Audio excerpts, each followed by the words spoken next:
আসসালামু আলাইকুম। আমি ডাক্তার মোহাম্মদ মঞ্জুর হক সৈকত। আজকে আমরা অত্যন্ত গুরুত্বপূর্ণ একটি বিষয় নিয়ে কথা বলবো, সেটা হচ্ছে ডায়াবেটিস। ডায়াবেটিস রোগ নিয়ে যদি কথা বলতে চাই তাহলে সেটা নিয়ে বলতে গেলে বলা লাগবে আমাদের বাংলাদেশে বর্তমানে এমন কোনো ঘর নেই যেখানে কিনা আমাদের ডায়াবেটিস রোগী নেই। সেটা হতে পারে আমাদের মা বাবা, ভাই বোন, আত্মীয় স্বজন, কেউ না কেউ এই ডায়াবেটিস রোগে আক্রান্ত। এই ডায়াবেটিস রোগ সম্বন্ধে জানতে হলে সবার আগে আমাদের জানতে হবে ডায়াবেটিস রোগটি কি।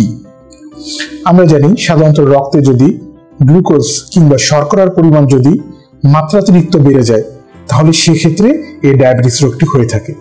ডায়াবেটিস রোগ সম্বন্ধে বলতে গেলে আমাদের প্রথমেই আমরা আলোচনা করব ডায়াবেটিস রোগটি কিভাবে নিয়ন্ত্রণে রাখা সম্ভব। সেক্ষেত্রে আমাদের তিনটি ফর্মুলা মেনে চলতে হবে, সেটি হচ্ছে ডায়েট, ডিসিপ্লিন এবং ড্রাগ। ডায়েট মানে হচ্ছে খাদ্যাভ্যাস, অর্থাৎ আমরা কি খাবো কি খাবো না। ডিসিপ্লিন মানে হচ্ছে আমাদের জীবন ধারণ পদ্ধতি, আমাদের লাইফস্টাইল কিরকম হবে, কিভাবে আমরা চলবো কিভাবে আমরা চলবো না সে সম্বন্ধে আলোচনা। এবং সবশেষে রয়েছে ড্রাগ, অর্থাৎ ডাক্তারের পরামর্শ মতে আমরা কোন ওষুধগুলো খাবো এবং কোন ওষুধগুলো খাবো না সে সম্বন্ধে বিস্তর আলোচনা। তাহলে প্রথমেই যদি আমরা বলতে চাই ডায়েট সম্বন্ধে।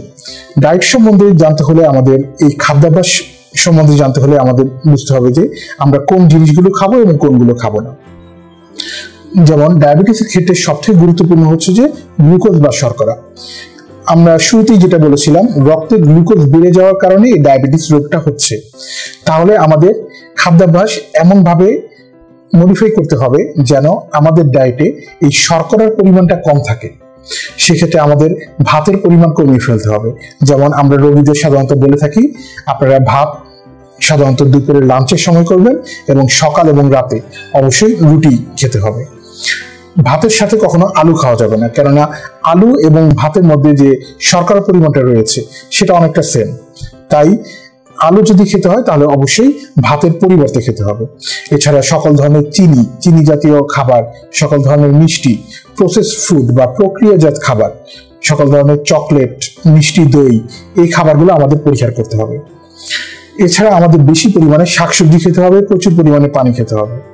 মাংস খাওয়ার ক্ষেত্রে আমরা সাধারণত রোগীদের বলে থাকি চর্বি ছাড়া লাল মাংসটুকু যতটুকু পরিহার করা যায় সেটা আমাদের চেষ্টা করতে হবে। ডায়েট সম্বন্ধে যদি বলতে চাই, এটা আমাদের আরেকটা ব্যাপার মাথায় রাখতে হবে, আমরা একই সাথে এক বসায় কখনো অতিরিক্ত খাবো না। আমরা অল্প করে কয়েকবার খাবো, কিন্তু এক বসায় কখনো অতিরিক্ত ফিস্ট আকারে কোনো খাবার খাবো না। এতে করে আমাদের ভরা পেটে খাবার প্রবণতা থেকে আমাদের দূরে থাকতে হবে। ডায়েটের পরে যে ব্যাপারটা আমাদের মাথায় রাখতে হবে সেটা হচ্ছে ডিসিপ্লিন, অর্থাৎ আমাদের এই দৈনন্দিন যে লাইফস্টাইল আছে, যে জীবন ধারণ পদ্ধতি আছে, সেটাকে আমরা কিভাবে মডিফাই করতে পারি সেটা সম্বন্ধে আমাদের আলোচনা করতে হবে। এক্ষেত্রে সব থেকে গুরুত্বপূর্ণ হচ্ছে নিয়মিত শারীরিক ব্যায়াম করা। আর শারীরিক ব্যায়ামের মধ্যে যে ব্যায়ামটা সব থেকে সহজ এবং সবার জন্য প্রযোজ্য সেটা হচ্ছে হাঁটা। আমাদের জানতে হবে যে নিয়মিত কমপক্ষে 30 মিনিট করে প্রতিদিন সকাল কিংবা বিকালে রেগুলার হাঁটতে হবে। হাঁটার ক্ষেত্রে নিয়মটা হচ্ছে অনেক জোরে জোরে হাঁটতে হবে, যেন হাঁটার কারণে শরীর থেকে পর্যাপ্ত পরিমাণে ঘাম নিঃসৃত হয়।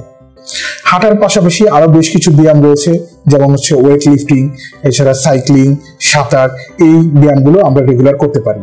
ঘুমের অভ্যাসের ক্ষেত্রে আমাদের খেয়াল রাখতে হবে যেন আমাদের দিনে কমপক্ষে একজন প্রাপ্তবয়স্ক মানুষের ক্ষেত্রে যেটা প্রযোজ্য 8 থেকে 10 ঘন্টা পর্যাপ্ত ঘুমের প্রয়োজন রয়েছে। স্ট্রেস কমানো, যেন দুশ্চিন্তা মুক্ত থাকা যায় সেই ব্যাপারটি খেয়াল রাখতে হবে। ডিসিপ্লিন আমাদের অত্যন্ত সুন্দরভাবে মেনে চলতে হবে।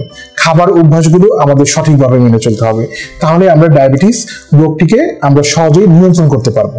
আর শেষে যে কথাটি বলতে চাই সেটা হচ্ছে ড্রাগ মানে হচ্ছে ওষুধ। এক্ষেত্রে ওষুধ প্রয়োগের ক্ষেত্রে আমাদের মনে রাখতে হবে অবশ্যই একজন বিশেষজ্ঞ চিকিৎসকের পরামর্শ নিয়ে আমাদের ডায়াবেটিসের জন্য কি কি ওষুধ খাবো কি ওষুধ খাবো না সে ব্যাপারগুলো একজন বিশেষজ্ঞ চিকিৎসকের পরামর্শ অনুযায়ী মেনে চলতে হবে। বিশেষজ্ঞ চিকিৎসক প্রথমে আমাদের মুখে খাবার জন্য কিছু ওষুধ দিবেন, সেই ওষুধে যদি কাজ না হয় পরবর্তীতে আমাদের ইনসুলিনও প্রয়োজন হতে পারে। তবে এক্ষেত্রে মনে রাখতে হবে ওষুধ কখনোই খাদ্যাভ্যাস কিংবা লাইফস্টাইল, ডায়েট, ডিসিপ্লিন এর বিকল্প নয়। আপনাকে ডায়াবেটিস নিয়ন্ত্রণ রাখতে হলে এই 3D যে ফর্মুলাটি রয়েছে, খাদ্যাভ্যাস, আপনার লাইফস্টাইল পরিবর্তন এবং ডায়েট, তিনটি একই সাথে মেনে চলতে হবে। তাহলে আজকের এই ভিডিও থেকে আমরা বুঝতে পারলাম কিভাবে আমরা ডায়াবেটিস নিয়ন্ত্রণ রাখতে পারি, সে ব্যাপারে আমরা বিশদ আলোকপাত করলাম। পরবর্তীতে অন্য কোনো টপিক নিয়ে আমরা আরো বিস্তারিত আলোচনা করব, সেই আশাবাদ রেখে আজকের মতো এখানে বিদায় নিচ্ছি। ভালো থাকবেন, সুস্থ থাকবেন। আসসালামু আলাইকুম।